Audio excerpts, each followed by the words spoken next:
بني الإسلام على خمسة أركان في الدين: صوم وصلاة وزكاة حج والشهادتين. شهادة أن لا إله إلا الله وأن محمد رسول الله، إقامة الصلاة، إيتاء الزكاة، وصوم رمضان. الحمدللہ رب العالمین والصلاة والسلام علی اشرف الانبیاء والمرسلین نبینا محمد وعلی آلہ وصحبہ اجمعین۔ ایسے کون سے امور ہیں کہ جن سے روزہ ٹوٹ جاتا ہے اور روزہ باقی نہیں رہتا ہے؟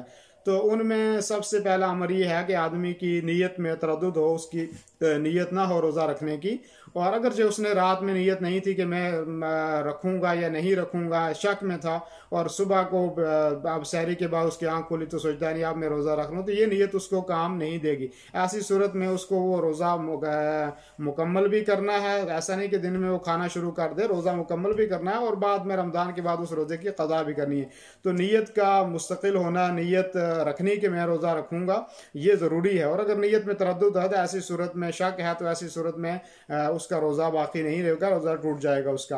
اور دوسری چیز یہ ہے کہ جس سے آدمی کا روزہ ٹوٹ جاتا ہے وہ یہ ہے کہ ہر وہ چیز جو پیٹ کے اندر چلے جائے، ہر وہ چیز جو پیٹ کے اندر چلے جائے اس سے روزہ ٹوٹ جاتا ہے۔ مثال کے طور پر کھانے کے تعلق سے جتنی بھی چیزیں ہیں اگر کسی نے کھا لی تو جان بوجھ کر، تو اس سے روزہ اس کا ٹوٹ جائے گا۔ اسی طریقے سے کوئی پینے کی چیز تھی، جوس تھا، عصیر تھا، یا کوئی دودھ، کوئی بھی چیز پینے کی ہے، جان بوجھ کے اس نے پی تو ایسی صورت میں اس کا روزہ ٹوٹ جائے گا۔ یا کوئی دوائی تھی پینے کی، وہ دوائی اس نے پی لی تو ایسی صورت میں بھی اس کا روزہ ٹوٹ جائے گا۔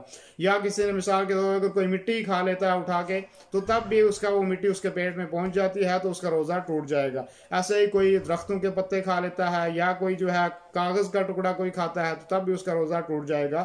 یا کوئی کنکری وغیرہ اگر کسی نے کھا لی تو تب بھی ایسی صورت میں اس کا روزہ باقی نہیں رہے گا۔ یہی اکثر علماء کا قول ہے۔ اس سے پہلے علماء جو آج بھی ہیں، اور ابن قدامہ رحمہ اللہ بھی اسی کی طرف گئے ہیں۔ اور جس آدمی نے جان بوجھ کر روزہ کھایا اور پیا، جان بوجھ کر کھایا اور پیا، ایسی صورت میں اس کے اوپر یہ ہے کہ وہ اس رمضان کے بعد اس روزے کی قضا بھی کرے گا، اور گنہگار بھی ہے، اللہ تبارک و تعالیٰ سے توبہ اور استغفار بھی کرے، اور رمضان مبارک کے بعد اس روزے کی قضا بھی کرے جو اس نے روزہ توڑ دیا ہے۔ اور اسی طریقے سے اگر کوئی مثال کے طور پہ آدمی بھول کے کھا پی لیتا ہے تو ایسی صورت میں اس کا روزہ نہیں ٹوٹے گا، کیونکہ اللہ کے نبی صلی اللہ علیہ وسلم نے فرمایا من اکل ناسیا وهو صائم فلیتم صومه فانما اطعمه اللہ وسقاہ۔ بخاری کی روایت ہے کہ جس آدمی نے بھول کر کھا پی لیا تو ایسی صورت میں وہ اپنے روزے کو مکمل کرے، اس لیے کہ اللہ تبارک و تعالیٰ نے اس کو کھلایا اور پلایا ہے۔ اور اسی طریقے سے روزہ کس چیز سے ٹوٹے گا؟ آدمی نے جو ہے وہ قے کی ہے۔ قے یہ ہے کہ اگر آدمی نے خود قے کی ہے، جان بوجھ کر اس نے قے کی ہے تو ایسی صورت میں اس کا روزہ ٹوٹ جائے گا۔ لیکن اگر جان بوجھ کر اس نے قے نہیں کی، خود بخود قے ہو جاتی ہے، تو ایسی صورت میں اس کا روزہ نہیں ٹوٹے گا۔ حدیث میں اللہ کے نبی صلی اللہ علیہ وسلم نے فرمایا، حضرت ابو ہریرہ اس کے راوی ہیں، فرمایا من زرعہ القیع فلیس علیہ قضاء ومن استقاہ فلیقضی، کہ جس آدمی نے جان بوجھ کر قے کی تو ایسی صورت میں وہ اس کا روزہ ٹوٹ گیا، اور اس کے وہ رمضان مبارک کے بعد اس روزے کی قضا کرے گا۔ لیکن ایسا آدمی کہ جس نے جان بوجھ کر قے نہیں کی، خود بخود قے ہوگی، تو وہ اپنے روزے کو پورا کرے، اس کا روزہ باقی ہے۔ ایسے ہی کوئی آدمی پچھنا لگواتا ہے جس کو حجامہ کہتے ہیں، وہ لگا لیا تو ایسی صورت میں اس کا روزہ ٹوٹ جائے گا۔ یہ لگانا سنت ہے، لگا سکتا ہے آدمی، لیکن رمضان میں رات میں لگوا لے جب روزہ ختم ہو جاتا ہے اس کے بعد۔ لیکن یہ ہے کہ اگر روزے کی حالت میں کسی نے لگوایا، روزے کے دوران جو ہے پچھنا لگایا، تو ایسی صورت میں اس کا روزہ ٹوٹ جائے گا۔ اسی طریقے سے جماع کرنا اپنی بیوی کے ساتھ، چاہے انزال ہو یا نہ انزال ہو، اگر اس نے شرمگاہ کے اندر جماع کیا ہے تو ایسی صورت میں اس کا روزہ ٹوٹ جائے گا، اگر انزال ہو یا نہ ہو۔ انزال ہونا شرط نہیں ہے، اس کا روزہ ٹوٹ جائے گا۔ لیکن ایسا آدمی کہ جو رمضان مبارک میں روزے کی حالت میں روزہ رکھ کر اپنی بیوی کے ساتھ جماع کرتا ہے تو یہ بہت بڑا گناہ ہے، اور اس کی سزا بھی حدیث میں اللہ کے نبی صلی اللہ علیہ وسلم نے بیان کی ہے۔ تو اس کے لیے چند امور ہیں. اگر کوئی رمضان مبارک میں اپنی بیوی کے ساتھ جمع کرتا ہے روزے کی حالت میں تو اس کے لیے کیا سزا ہے؟ سب سے پہلی بات یہ ہے کہ وہ توبہ کرے اللہ تبارک و تعالیٰ سے. اس نے ایک بڑا گناہ کیا ہے وہ اللہ تبارک و تعالیٰ سے سچی توبہ کرے اور استغفار کرے. اور اس کے بعد یہ ہے کہ جو روزہ اس نے جمع سے فاسد کیا اس کو بھی مکمل کرے. ایسا نہیں کہ بس آپ کھانا پینا شروع کر دے, وہ روزہ بھی اس نے مکمل کرنا ہے. اگرچہ وہ روزہ فاسد ہو گیا لیکن تب بھی اس کو مکمل کرنا ہے. اور اسی طریقے سے اس روزے کی جگہ ایک روزہ رمضان مبارک کے بعد اور روزہ رکھنا ہے کہ جو روزہ اس نے جس دن اس نے جو ہے اپنی بیوی کے ساتھ جمع کیا.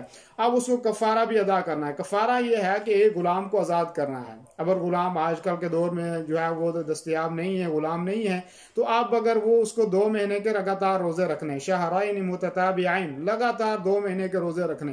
اور اگر 2 مہینے کے میں سے ایک دن بھی اس نے درمیان میں فاصلہ کر دیا, چھوڑ دیا, تو پھر دوبارہ شروع سے رکھنے. یعنی 2 مہینے کے لگاتار روزے رکھنے, بیچ میں کوئی بھی فاصلہ جو ہے وہ نہیں ہونا چاہیے.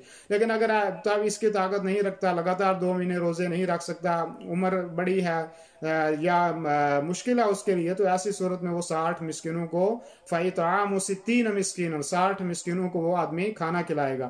مسکین ہونے چاہیے, ایسا نہیں کہ صاحب ایک دن دعوت کی سارے لوگ بلائے اور کھانا کھلایا اور چلے گئے. نہیں, مسکین ہونا شرط ہے اور وہ مسکین ہونے چاہیے, تب بھی جا کر جو ہے وہ کفارہ اس کا ادا ہوگا.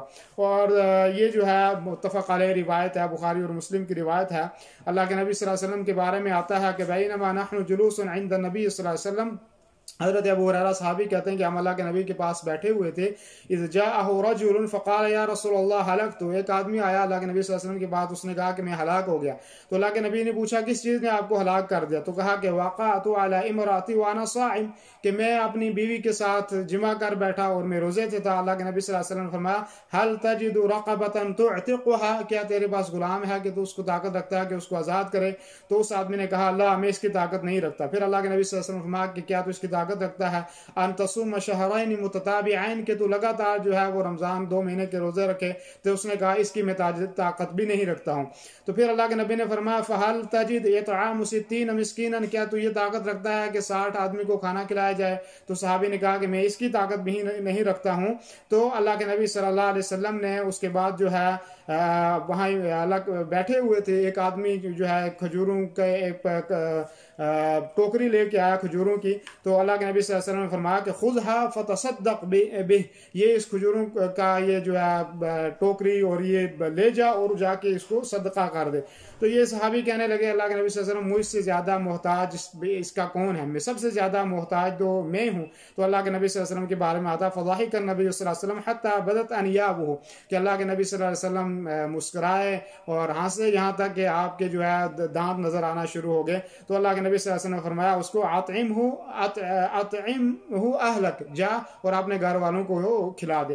تو گویا کہ اس روایت میں اس بات کی طرف اشارہ ہے کہ اگر کوئی رمضان مبارک کے روزے کی حالت میں اپنی بیوی کے ساتھ جمع کرے گا تو ایسی صورت میں اس کا روزہ فاسد ہو جائے گا اور اس کا کفارہ جو چیزیں میں نے آپ کے سامنے بیان کر دی. تو خصوصاً اس چیز کا اہتمام کرنا چاہیے آدمی کو کہ ایسے امور سے بچنا چاہیے جس سے آدمی اس چیز کے اندر واقع ہو جائے. ایسے ہی آدمی نے کسی آدمی نے اپنے منی کو خارج کیا ہے, چاہے اپنے ہاتھ کے ذریعے سے یا کسی کے طریقے سے بھی اس نے اپنے منی کو خارج کیا ہے, تو ایسی صورت میں اس کا روزہ فاسد ہو گیا, اس کا روزہ باطل ہو گیا. اور لیکن یہ جو دن میں پھر بھی اس نے کھانا پینا نہیں ہے, باقی اپنے روزے کو باقی رکھنا ہے. اور پھر اس کے بعد رمضان مبارک کے بعد اس نے وہ جو روزہ اس کا جس میں اس نے اپنے منی کو خارج کیا, اس روزے کی قضا اس نے کرنی ہے اور اللہ تبارک و تعالیٰ سے توبہ اور استغفار بھی کرنی ہے. اسی طریقے سے اگر کوئی آدمی نعوذ باللہ اسلام سے مرتد ہو گیا اور تو اس کا روزہ بھی جو ہے وہ باطل ہو جائے گا. تو وہ آدمی اگر پھر جو ہے وہ کلمہ پڑھ کے مسلمان ہوتا ہے تو پھر اس کے بعد روزہ رکھے گا, توبہ اور استغفار کرے گا اور رمضان مبارک کے بعد اس روزے کی قضا کرے گا. یہ وہ چیز تھی کہ جس میں جن چیزوں سے روزہ فاسد ہو جاتا ہے, روزہ باطل ہو جاتا ہے, جو میں نے آپ کے سامنے ذکر کی.